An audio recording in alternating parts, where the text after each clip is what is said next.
On a very serious note, the man accused in a frightening hammer attack on Paul Pelosi was just sentenced to 30 years in prison. NBC's Steve Patterson is reporting on this for us. Steve, so how does this sentence compare with what the prosecutors had hoped to get? And then what happens next?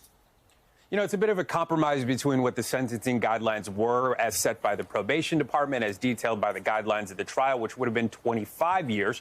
Prosecutors were trying to put a terrorism enhancement on top of that, which would have made it 40 years. So now we're in the 30-year range. We're just hearing from prosecutors who say, quote, today's sentence reflects David DePape's lack of remorse and contrition for violently assaulting Mr. Pelosi. This enhancement was meant to show something of a show of force, right? That you can't assault a public official and get away with it and not face the consequences. That is what prosecutors wanted to do. We know this is sort of a middle ground in between what was recommended and what actually happened. But prosecutors were essentially trying to add a terrorism enhancement on top of this, is saying that not only did David DePape knowingly assault Paul Pelosi in trying to kidnap Nancy Pelosi, but that was all done in interference with a public official conducting her duties. And not only that, but because he did that and because he said some very serious things in some of the materials that they found, that he was targeting the leader of the pack, so to speak, that he was also interfering with the inner workings of the federal government, that he was